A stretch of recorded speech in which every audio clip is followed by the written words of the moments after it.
Tax eyabadde etwala abasirikale okutendekebwa bwetyo bwe yasobodde okutunula oluvannyuma lw'akabenjedde kabusa kweyagudde. Kupija danizanga kwoli omulonji atumbudde kansubire nti oli bulungi yonna gy'osinzidde okuba nga te onneekuumiddeko nkwanirizaako mukadde kano kennyini kansubire nti bitambula bulungi. Ate ng'abayizi babiri okuva ku ssomero lya Star Junior School e Makindye be bafiiridde mu kabenje ka bbaasi mwe babadde batambulira nga bava okulambula e Kasese oluvannyuma lwa bbaasi eno okugwa ne yeevulungula emirundi giwerako ddala. Akabenje kano kaagudde wali eri mu Zigoti Town Council ku luguudo lw'Emityana. Bbaasi ya kampuni ya HMK namba UAP 829 yo era ng'omugoba waayo ye talabikako yadduse so nga ate mu bbaasi muno babaddemu ne director waabwe babadde abaana 9 wetwogera abaana 20 banyiga biwundu embeera mwe bali sinungi.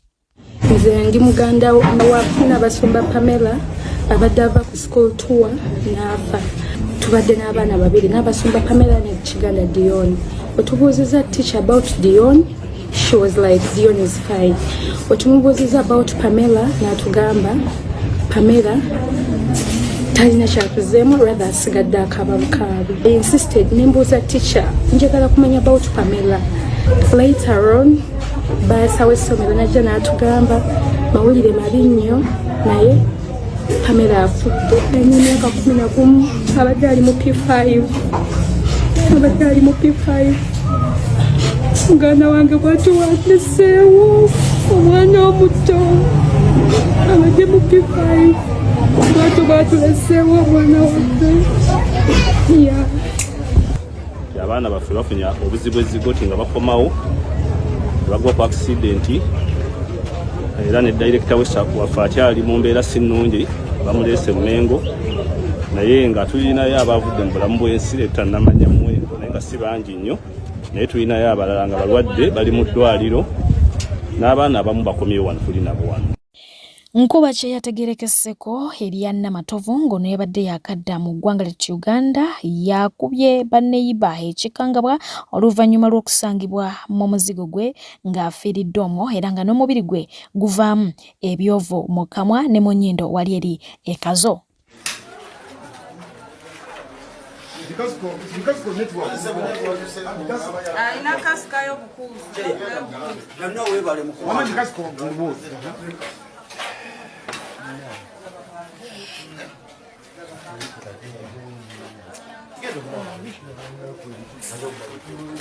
Ate muwala muto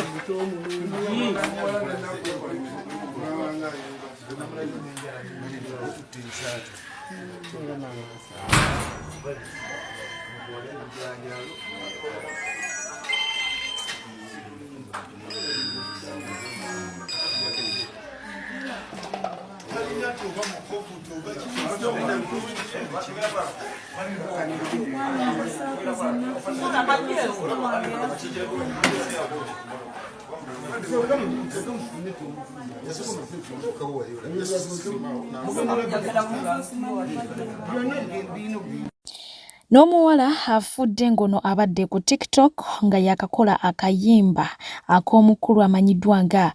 Paul Kafero ak'okufa nafunye ekkangabwa ekireeyo mu matumbi nga ndowoozezza ku ssaawa y'okuzaawa. Bw'atyo yafiiridde mu kabenje nga waakayitawo essaawa mtono nnyo nga yakakola akayimba ako era nga kino kikubye bangi wala.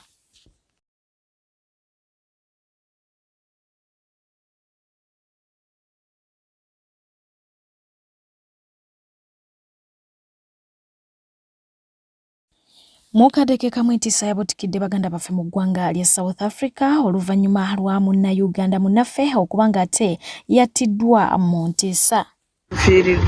Tufiiriddwa bannayuganda tufiiriddwa. Omwana wuno mwana munnayuganda abadde ayitibwa Alex abadde yakajja South Africa ndowooza omwaka nga gumu musajja wattu abadde asula neno mu location side zeno gye tuli kati gye bamuttidde bamufumise ebiso ku makya ssaawa nga 2 bambi musajja wattu ajja okukola akaduuka kano kemulaba wano we bamufumitidde akaduuka ako kemulaba wano we bamufumitidde musajja bamufumise bambi tuli wano bamufumise ne poliisi yatuuse dda weeri ne poliisi weeri eri ku siini bannannyini kitundu bannannyini nsi bamumaze omutta. Ate nga y'omukulu amanyiddwa nga Chief Godwin omufumbi w'oku mikolo weekend naye teyamutambulidde bulungi oluvannyuma lw'okufuna akabenje bwe babadde boolekera ku mikolo egimu gye badde alina okuba nga ate akwasaganya era nga emmotoka ye kyenkana eringa eyaweddewo ate nga n'abaana be yabadde atambula nabo abasinga bakoseddwa. Ani olaba emmotoka ezze kuso neremu nga tesiba kati mu kugaana okusiba n'agezaako ogirwanyisa n'agireeta n'agitukubamu. Tubadde ku highway ngenda Masaka ngenda Lyantone nyinayo omukolo so n'agitukubamu abadde agenda kuntomera face to face so n'engirwanyisa nnyo n'enteekayo akabina n'agikuba akabina abaana bonna babaddemu enda yamu ne zibasalaasalawo ebityo naye nga nze ndi bulungi muganda wange just accident ebadde mmazeewo muganda. Omukubi wa katuuni Jimmy Spire ng'ono muganda w'omugenzi Dr. Spire yali yakatuva ku maaso bw'ati yavudde n'agenda maaso okuba nga ate alaga obutali bumativu ne kampuni ya Airtel oluvannyuma lw'ennamba y'omugenzi okuba nga ate yakozesebwa okwewola ensimbi empitirivu ate n'ezaaliko ne ziggyibwako. Agamba nti kino kyaliwo oluvannyuma lw'amasimu g'omugenzi okuba nga ate gabbibwa amangu ddala nga yakava mu bulamu bw'ensi eno. Bw'atyo n'agenda maaso okuba nga ate ategeeza nti password y'omugenzi yali tewali agimanyi ate nga ne pini ezikozesebwa okuggyayo ssente ku mobile money nazo tewali gwe yali yazibulirako. So n'ategeeza nti Airtel yandibanga erina abantu abali munda abakola ekkobaane ery'okuba nga ate bakwatagana n'ababbi ne baba nga babba ssente z'abantu lwansonga nti simu y'omugenzi yaliko ssente zonna ne bazimalako ate ne beewolerako n'endala. Yeebuuza bakikola batya abatayina password wadde pini. Agamba nti awo waliwo ekkobaane n'aba Airtel. Omukyala amanyiddwa nga Hajati Namyalo bw'atyo yasindikiddwa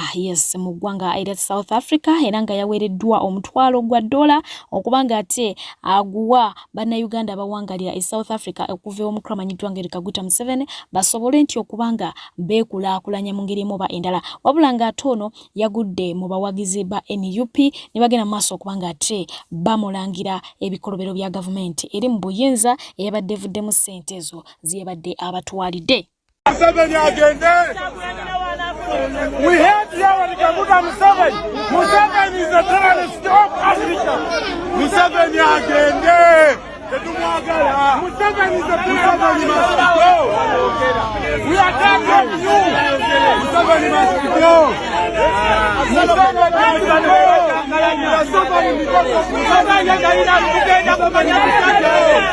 We are done with terrorism.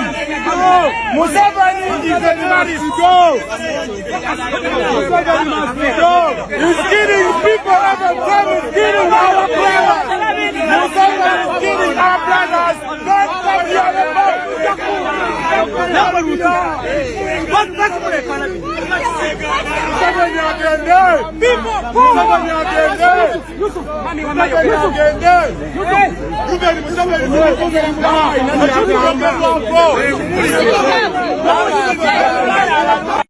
Songa tera mu ngeri yemu omukulu Kaguta Museveni yagenze maaso okubanga ate akwata ku batunzi b'omu katale wali eri ew'obulenzi mu town council eyo mu district eyewa eyeruwero n'abasimba emitwalo 10 buli mukyala oba buli ayina business mu katalako basobola okubanga ate beekulaakulanya era nga bano babadde basanyufu byansoso.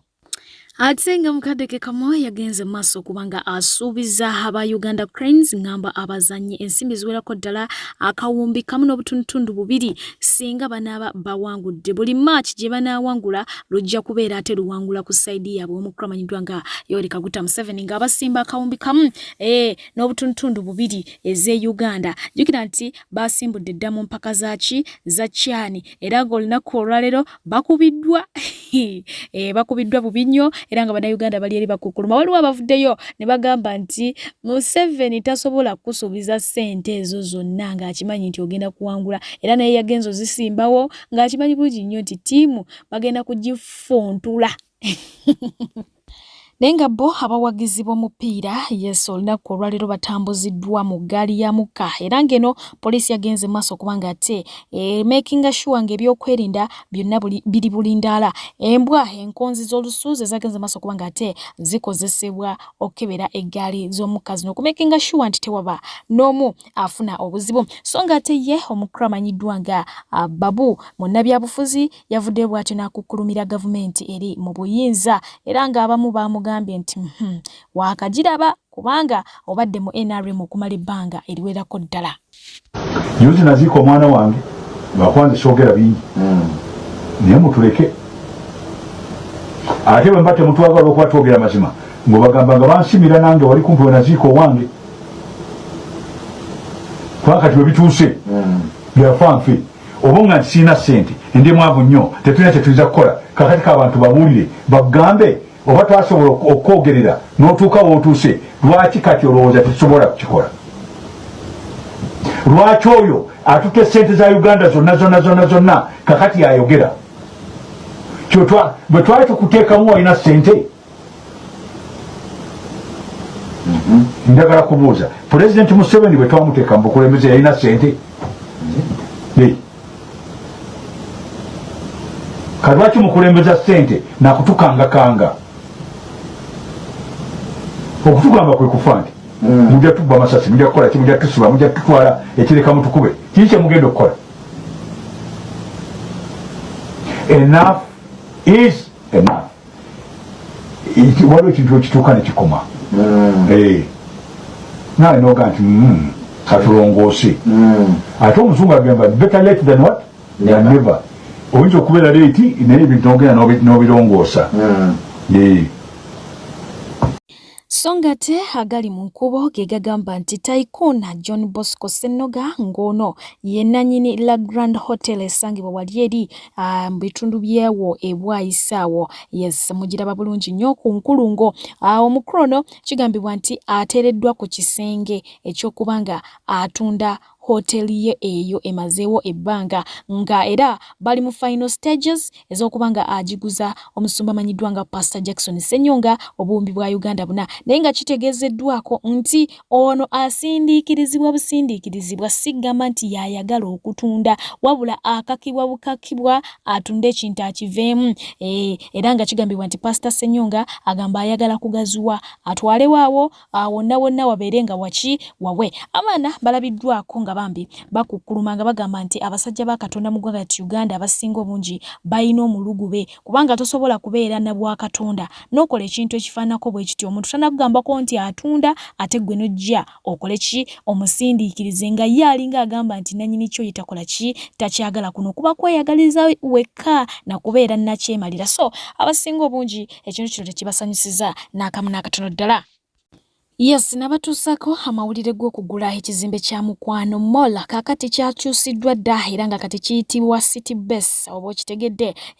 omugagga olwamaze okukikuwasa mu 5 n'akikyusizaawo erinnya so nga ate ne Aponye Mall yes oba Aponye Building gye tumanyi obulungi essaawa eno eyitibwa Supermax Building oluvannyuma lw'omugagga okubanga yafa ate nga tubadde tuwulira nti ekizimbe kino babadde bagakitwala enkaayana blabla kakati erinnya nalyo lyakyuse wabula nga ye omukulu amanyiddwa nga David Louis Rubongoya bwe twogerera ye buli lukya abamusabula beeyongera okwera oluvannyuma lw'okubanga ate avaayo mu butongole n'alangira nga bwagenda okwesimbawo mu Kampala Central omubaka owa Parliament era ng'omukulu amanyiddwa nga Frank Gashumba alina ebigambo byagenze maaso okubanga ate ayogera ng'ategeeza abalonzi 2026 temulonda abaana abatali bammwe buli omwadde gye bamuzaala Lubongo yaddayo ewammwe gye bakuzaala buli muntu yeesimbe ng'atulaga amalaalo g'abazadde be nti gali wano era mu abantu ba wano mu Central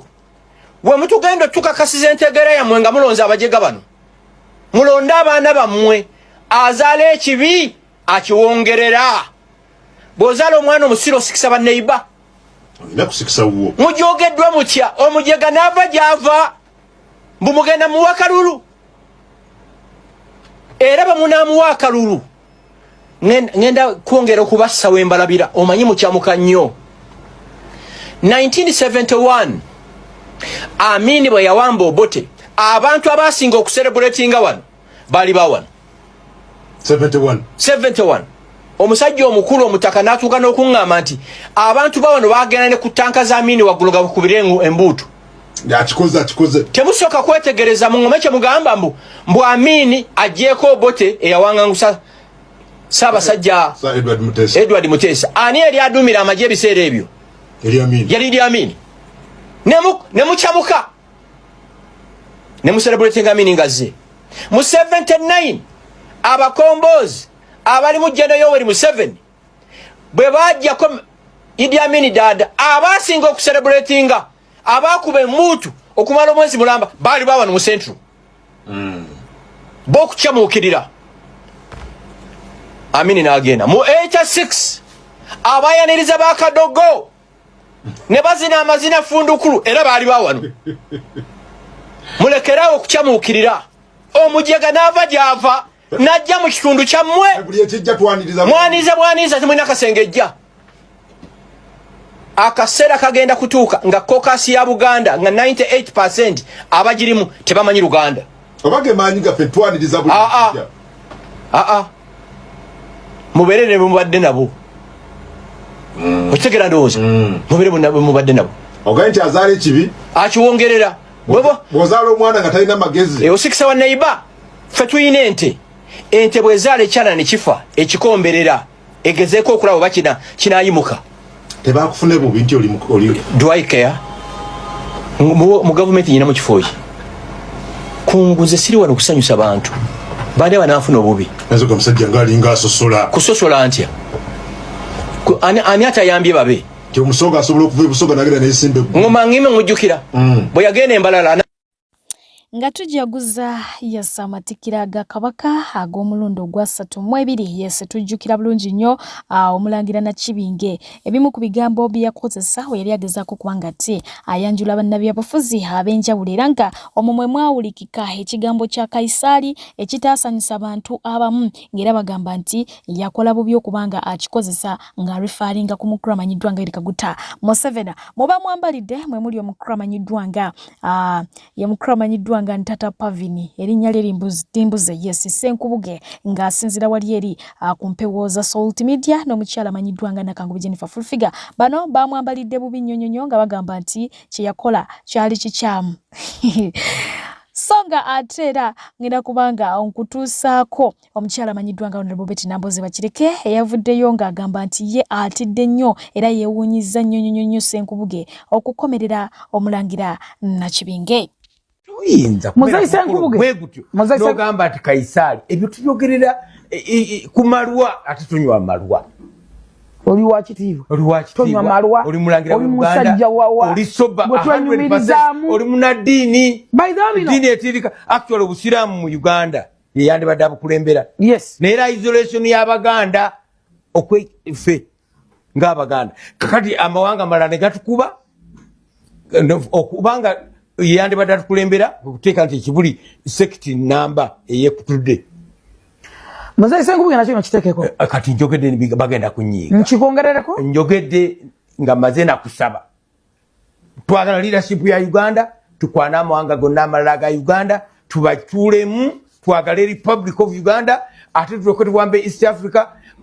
independence we twagifunira Abaganda bali badde ba president ba East Africa twagaana yalaze n'akakiiko k'emyaka 7 ate nga bakatugambako ndi mu busiraamu waliwo akakiiko kebabeerako abakulu bokka yakalaze ne basukka nga banyumye Sekandira nga yafanga mukole yali mukulembeza w'ekitiibwa mu bitiibwa bye byonna ne byakolerera Sekandira nga bagana mutala kiwuli okumusabira nali koja owulira bulungi nnyo mukubanga Museveni yamuwa emmotoka lwaki bapretendinga bo ne balaga Museveni mu binnyo ng'ate bo bamulyamu Museveni abakeere ku makya bajjeko engalo natunuulidde Senkubuge singa mbadde n'obuyinza mu Uganda mbadde nsazaamu diguli ye naye n'owalalira omulangira n'omuvuma ku radio ku TV ng'ogamba nti omusajja oyo mubi yagambye nti mwanjule baminisita ba Kaisaali omuntu alina masters degree atula n'omuntu atasobola kuwandiika linnya lye nga atasobola kuwandiika linnya lye yatuukirira pulezidenti ye mutegeve nnyo era ndowooza mu bwongo bwase Nkubuge yegomba okukola atuuke ku ddala lya full figure. Era full figure amanyi okumugamba shut up sirika wait a second kino kyetuliko full figure agamba yawandiika ne Shakespeare waffe bwe nayogedde nga mukola ku video ngamba omusajja omugezi ono bamukakkanya batya reduce it to a mere beggar. Kubanga lwaki mu nsi yaffe amagezi tegakyalina value. Okubeera omugezi tekireeta mmere ku sowaani ku tebo. Naye ate okubeera omusiru kireeta. Kati abantu abagezi batuuse okwegaana obugezi kubanga system eriwo eriwadinga basiru. Ayimiridde ku Minister owa Internal Affairs nayimirira n'agamba abalonzi nti mugende munnonde mbagulire walaji mumunywe mu feno. Nalaba akatambyako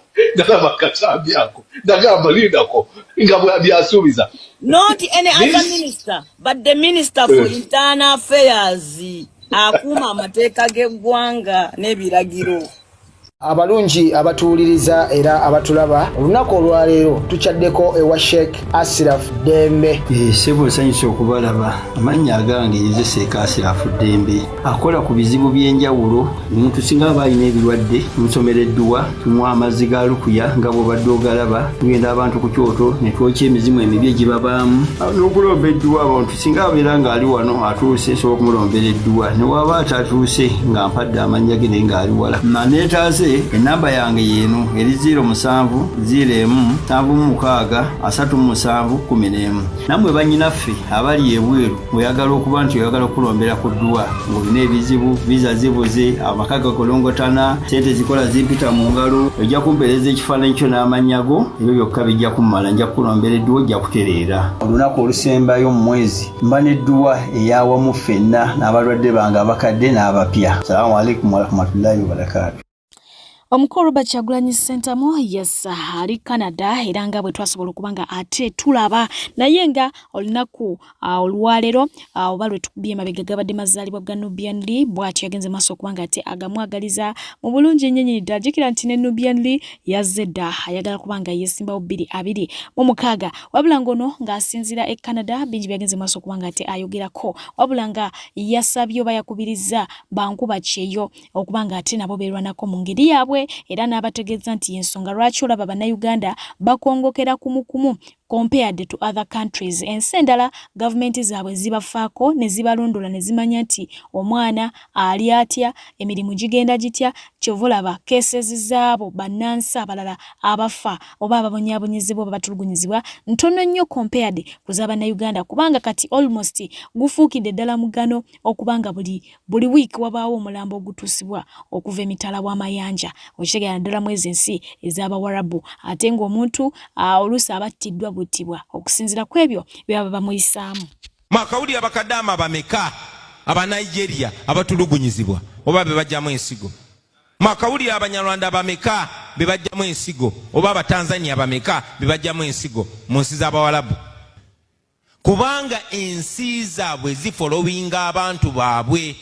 kubanga munnansi obeera kya muwendo ewaffe bw'ova e Uganda baba bakuwonye naye ate bakugoberera ne gy'ogenze kati baagala bajjako n'omusolo era nammwe muterwaneko I tell you nammwe bajja tandika obbagerekerwa emisolo ate bajje bajjeko. Gavumenti yo bw'eba ekufaako n'amawanga gy'oli gajja kuwa ekitiibwa tegajja kunyooma tegajja kutulugunya kuba gamanyi oli followed up nammwe muli bamulekwa. So twetaaga okubeera nga tuli bannayuganda nga wonna wonna w'oli oba oli Brazil oba oli Canada ng'ensi yo ekulowoozaako. Munnayuganda yonna gy'oli you are on your own. That should not be the way. You belong to a country to which you pay taxes or at least your family pays taxes. Therefore that country owes you protection. That is exactly what we are going to do when we are in power. So tulina okwerwanako to making sure twejjako abo abasajja tutereze ensi yaffe. If we don't do that, mwe abafuna omukisa okudduka e Uganda mujja kubeera nga mutunulira Uganda nga temukyasobola kuddayo ng'obugagga bwammwe bwe bakozesa okubagobaganya ewammwe. Sijja kubagate nerabira okona ku topic egenze maso kubanga ate ekwata emikutu migatta abantu era ngeno ya URA yes okusinzira ku mwana mulezi amanyiddwa nga Ali Muzungu yagenda e Dubai era yali nnyonnyo omulundi ogusookedde ddala bingi bye yakola era mu bye yakola ono agenze maso kubanga ate agezaako okubijjawo oluvannyuma lw'experience ate gye yafunye nga akomawo oba okitegeera mu madda yazze n'ebintu bye wabula ate ebintu bye ne biwambibwa oba ne bikwatibwa ku kisaawe nga bamugamba nti alina okubisasulira ate ng'agamba kilo ze yaze nazo ze kilo ze yabadde aweereddwa ku tiketi ye nga kilo ntono nnyo so ebintu bye bisinga byamuweereddwa nga birabosiga nti yasuubudde oba yaguze kakati n'agenda n'alya obuwuka ku mukutu ogwa TikTok ekyasitudde bangi okubanga ate bavaayo okwogera ku nsonga eno kubanga most of them ba victims nga ne wentandika kusombera video zaabwe nnyinza obutazimalaayo n'abamu basirika busirisi wabula ate gye kiggweredde ng'ono abakulu mu URA bamuyise era nga amaliriza ng'agamba nti wabaddewo obutategeeragana so nga abaana bagambye nti kati gwe bakuliisizza anyways byengera okubanga ate nkutuusaako mu ddakiika eno yennyini ate tulabe gye kiggwera olunaku olwaleero. Assalamu alaikum warahmatullahi wabarakatuh. Emirates yampa 46 kye sitegeera tezinayita ku kisaawe kyakubiri engoye z'abaana teziyita ku ate sibandi ngambye nti gomesize wagule 3 katuzibale naye n'engoye ezange ze najja nazo ontegeera kakati wali ku kisaawe basobola okuteekako ekigambo kyonna kuba tulinde video ya Alice nga bagamba yajja ne perfume ana nina perfume ezi mufune kyala kyemuso URA ku kisaawe basigaze ebintu byange nga nina kilo 46 Emirates ze yampa URA basajja bammwe ku kisaawe basigaze ebintu byange nga baagala musolo babitutte mu kago abaana ku kago bakaaba ate nga bakaaba banna Uganda omusolo mugenda gujja kubani nga buli omwaka aba URA Mariam ne banne batutte ebyange mwami Yostas mwatwala ebintu byange mu kago mulimu gomesiza jjajja wange ne yamange mulimu obugoye bw'abaana mumpemu obugoye bwa Robert Mulekwa Yostas emikono gye mukozesa nga mutwala ebintu byaffe gye emikono gye mukozesa nga muwa abaana bammwe emmere Mariam emikono gye mukozesa nga mutwala ebintu byaffe gye emikono gye mukozesa nga muwa abaana bammwe emmere emikono egyo gye giwa abaana bammwe emmere naffe tulina abaana bwe mbamanye mubawa musaaji mubawe emaali yaffe Yostas Mariam ne banno emikono gye mukozesa ku kisaawe Entebbe nga musigaze ebintu byaffe naffe tulina abaana mpemu ebintu bya Mulekwa Mariam goli musiraamu omanyi Allah bwayogera ku Mulekwa Robert Mulekwa namuletere engoye ate sizo muzimpe ezange muzisigaze abange siba Mulekwa tata wabwe nkyaliwo Mariam omanyi Allah bwayogera ku Mulekwa ali azamanye mali aba Mulekwa wallahi billahi tallah Allah jabba kwata URA basajja bamwe Yostas ne Mariam bali awo ku kisaawe batwala ebintu by'abantu mu kago nga kiro bazikuwadana mu 6 omuntu nazikwata n'abissa wansi temunsibako bye saalese nalese perfume ezi namu PS5 temunsibako bye saalese awo musibeko kirala yongerayo video eno toyina maanyi tosobola kwongerayo video jamuno munange ali kyantukako yongerayo video ebatuukeko ennaku eri ku kisaawe URA basajja bammwe batuyisa bubi ku kisaawe mumpe ebintu byange mumpe emaali ya Mulekwa at least. Assalamu alaikum warahmatullahi wabarakatuh. Yenze yakomye omuliro gw'Entebbe kakati waliwo ensonga nkwegaidde video eno giwa obudde owulirize ebintu egenda obuuza omukulu ono olw'ensonga kiyinza obutakutuukako leero ekikutuukako enkya baakutte ebintu byange naye omukulu mulina ow'oku kisaawe njagala owulirize bulungi mukama wange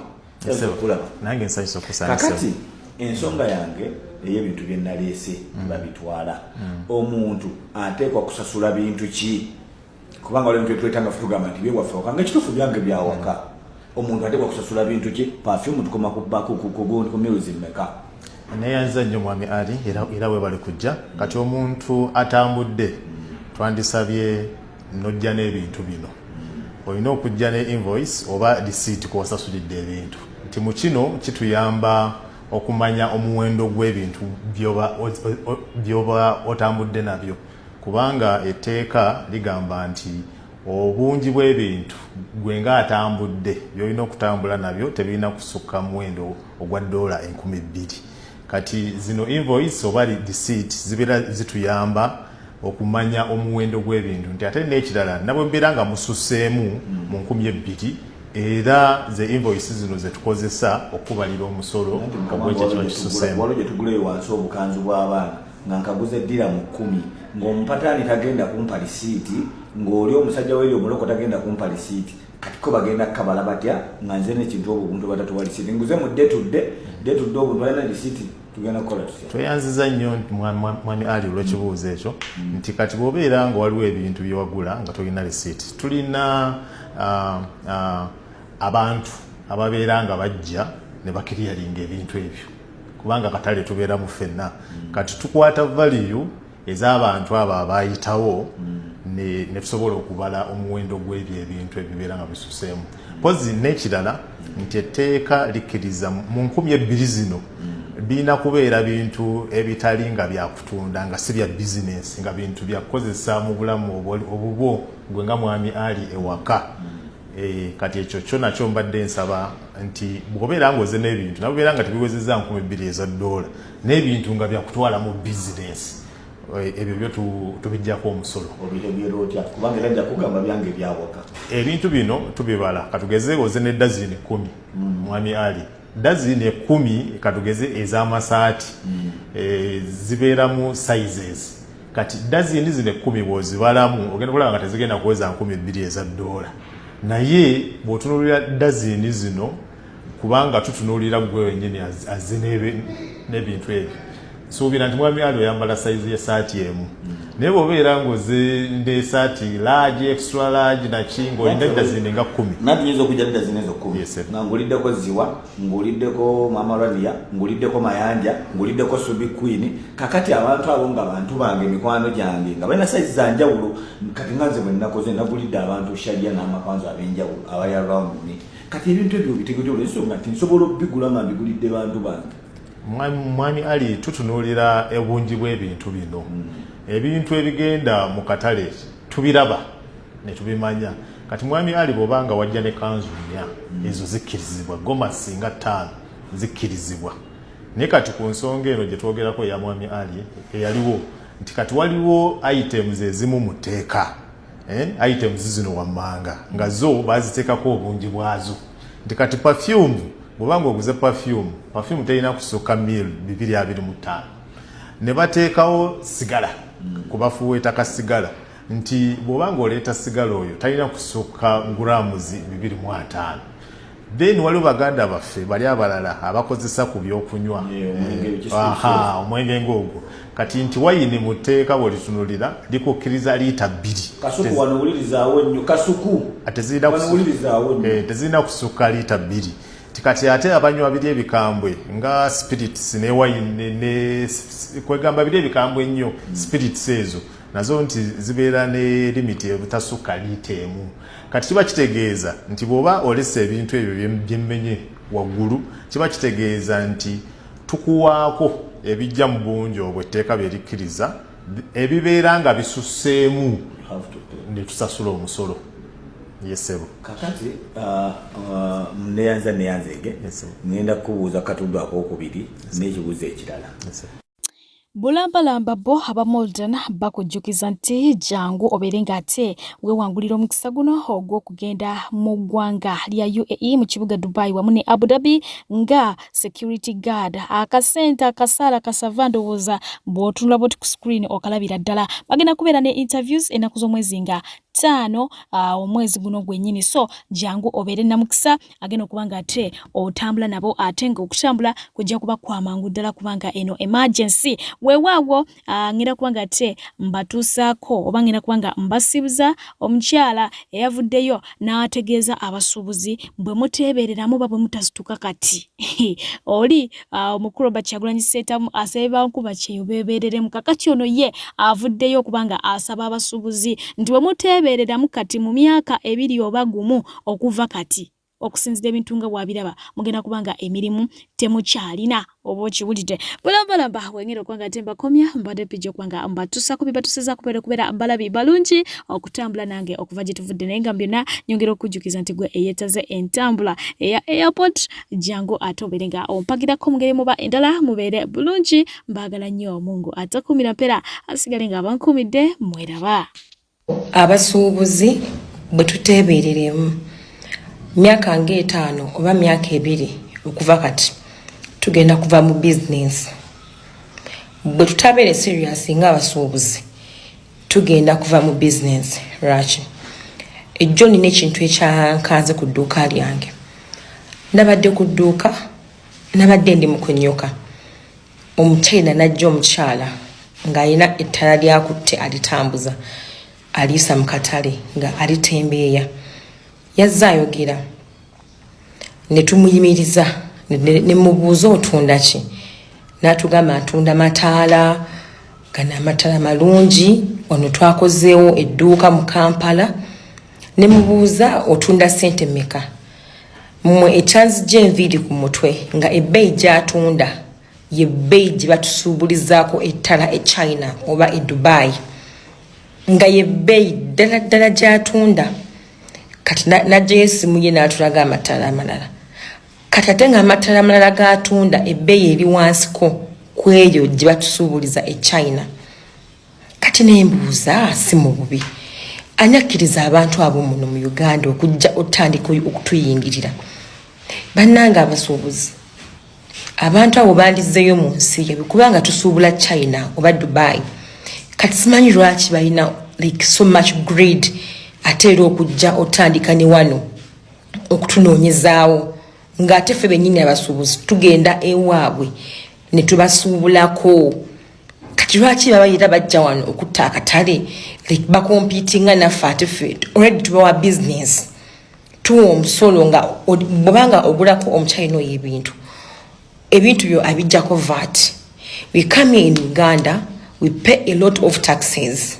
which is okay twakimanyira kati bo lwaki atera bajja wano ne batulumba ate bakompitinge naffe and to my surprise batandise n'okutambula mu bizimbe batandise okujja abachina bangi osanga omuchina akutte sepiti akutte pako akutte bulenda batambuza engoye batambuza obuviiri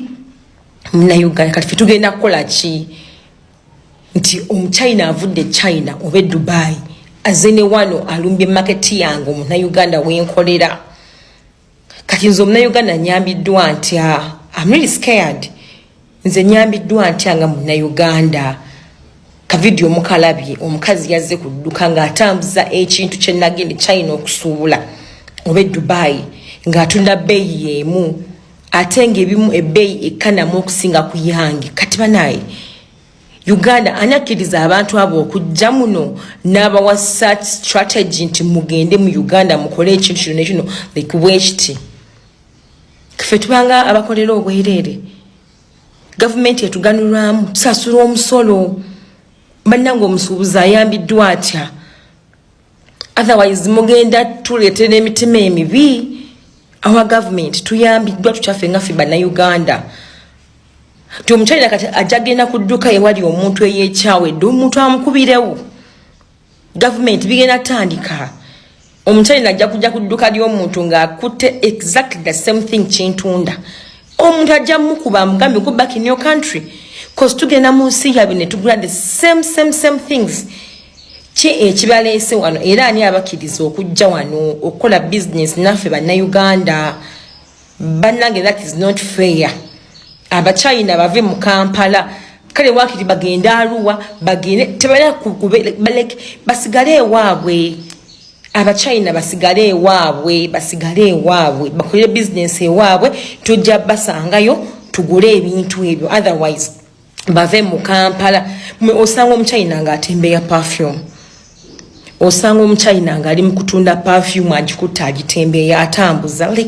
ate abagenda ye ewaabwe zisuubula ne bateekamu omusolo omungi omuntu azze awa renti banaye tubonyebonye ekimala mutuyambe abakasiita muluwa tugenda kuva mu business ng'ensi eraba bajja n'apangisa ewantu n'ateekawo ebintu n'abitunda ebbeeyi emu gye mbisuubulirako andi mba mpadde omusolo mparent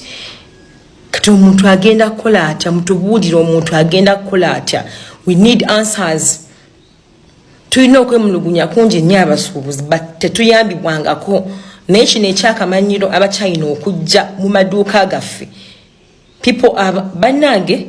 ekyabakyayina okujja mu maduuka gaffe era yenna abaleeta bagambe balekererawo okujja mu maduuka otambuza ebintu otherwise mujja laba emirambo mujja tusibira bwereere lwaki muliki munyigiriza nnyo abasuubuzi to the extent okkiriza omuntu gwengenda eChina neninye ennyonyi nteeseemu ew'okusula nteeseemu ssente nteeseemu omusolo ate n'omukkiriza ajje mu nsi yange nawe anjogeremu ffe tulina ddembe kinga abasuubuzi oba nga bannayuganda tuyambiddwa tutya abakyalina bangi they are everywhere omusanga akutte engatta azitembeya akutte perfume amutembeya wiigi empale z'omunda obulega ani abakkiriza abasuubuzi twebeereremu